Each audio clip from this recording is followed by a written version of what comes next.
വയനാട്ടിൽ ജനവാസ മേഖലയിൽ വീണ്ടും കാട്ടാന. മാനന്തവാടിക്കടുത്ത് പായോടാണ് റേഡിയോ കോളർ ഘടിപ്പിച്ച ഒറ്റയാനിറങ്ങിയത്. കർണാടക വനമേഖലയിൽ നിന്നെത്തിയ ആനയാണെന്നാണ് പ്രാഥമിക നിഗമനം. ദൃശ്യങ്ങൾ ഇപ്പോൾ നമ്മൾ കണ്ടുകൊണ്ടിരിക്കുന്നു. അനൂപ് വയനാട്ടിൽ നിന്നും വിശദാംശങ്ങളുമായി ഇപ്പോൾ ചേരുന്നുണ്ട്. അനൂപ്, ഈ കാട്ടാന ജനവാസ മേഖലയിൽ ഇപ്പോഴും നിലയുറപ്പിച്ചിരിക്കുകയാണോ?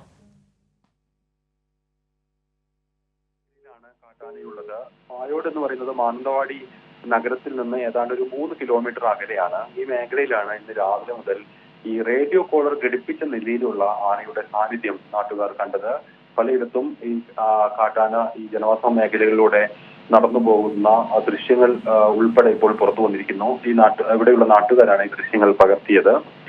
ഇപ്പോൾ നമുക്ക് ലഭിക്കുന്ന വിവരങ്ങൾ പ്രകാരം കർണാടക വനമേഖലയിൽ നിന്നെത്തിയ ആനയാണ് ഇതെന്നാണ് ഒരു പ്രാഥമിക നിഗമനത്തിലേക്ക് വനംവകുപ്പ് ജീവനക്കാർ എത്തിയതെന്ന് മനസ്സിലാക്കാൻ.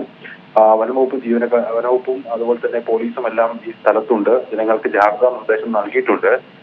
ഇതിന്റെ ഒരു സവിശേഷകരമായ സാഹചര്യം എന്തെന്നാൽ ഇത് ജനവാസ മേഖലകളിലൂടെ ഈ ആന സഞ്ചരിക്കുന്നു എന്നുള്ളതാണ്. കർണാടക വനമേഖലയിൽ നിന്ന് എത്തിയത് എന്ന് പറയുമ്പോൾ അവിടെ ഏതെങ്കിലും വിധത്തിൽ ഇത്തരത്തിൽ അക്രമകാരിയായി തുടരുകയും അതിനെ പിടികൂടി റേഡിയോ കോളർ ഘടിപ്പിച്ച് വീണ്ടും വനത്തിലേക്ക് വിട്ട ആനയാണിതെന്നുമാണ് മനസ്സിലാക്കാൻ. നാഗർഹോള ദേശീയോദ്യാനത്തിലുള്ള ആനയാണെന്നാണ് വനവകുപ്പിൽ നിന്ന് നമുക്ക് പ്രാഥമികമായി ലഭിക്കുന്ന വിവരങ്ങൾ. ഇപ്പോൾ ഒരുപക്ഷെ മാനന്തവാടി നഗരത്തിന് തൊട്ട് സമീപത്തേക്ക് ആന എത്തിയതായാണ് ഇവിടെ നിന്നുള്ള നാട്ടുകാരിൽ നിന്ന് ലഭിക്കുന്ന വിവരം. KSRT ഡിപ്പോയ്ക്ക് സമീപം വരെ ആന എത്തി എന്നുള്ള വിവരങ്ങൾ കൂടി ലഭിക്കുന്നു. ഏതായാലും വനംവകുപ്പ് വനത്തിലേക്ക് തുരത്താനുള്ളൊരു ശ്രമം ആരംഭിക്കുന്നു. വനമേഖലയ്ക്ക് എത്തിക്കണമെങ്കിൽ തന്നെ അതിന് ഇനി കിലോമീറ്ററുകളോളം തുരത്തേണ്ട ഒരു സാഹചര്യം കൂടി വനവകുപ്പിന്റെ മുന്നിലുണ്ട്. ഒരുപക്ഷെ അത് അല്പം സങ്കീർണവുമാണ്. കാരണം പകൽ സമയത്ത് ജനവാസ മേഖലയിലൂടെ ഈ ആനയുടെ സഞ്ചാരം ഒരു അപകട സാധ്യതകളെല്ലാം നിറഞ്ഞതാണ്. അതുകൊണ്ട് തന്നെ വലിയ ജാഗ്രതയോട് കൂടിയുള്ള ഒരു ദൗത്യത്തിലേക്കാണ് വനവകുപ്പ് കടക്കുന്നത്.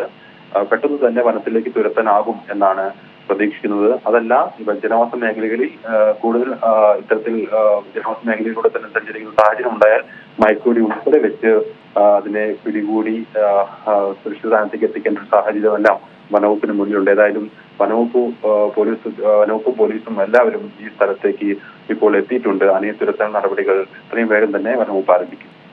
ശരി, അനൂപാണ് വിവരങ്ങൾ നൽകിയത്. തത്സമയ ദൃശ്യങ്ങളാണ് കണ്ടുകൊണ്ടിരിക്കുന്നത്. ജനവാസ മേഖലയിൽ വയനാട്ടിൽ വീണ്ടും കാട്ടാന എത്തിയിരിക്കുന്നു. തുരത്താനുള്ള നടപടിക്രമങ്ങളൊക്കെയും ഉദ്യോഗസ്ഥരെത്തി ഇപ്പോൾ തുടർന്നുകൊണ്ടിരിക്കുകയാണ്. മാനന്തവാടിക്കടുത്ത് പായോടാണ് റേഡിയോ കോളർ ഘടിപ്പിച്ച ഒറ്റയാന ഇപ്പോൾ ഇറങ്ങിയിട്ടുള്ളത് എന്നതാണ് അനൂപ് പറഞ്ഞത്.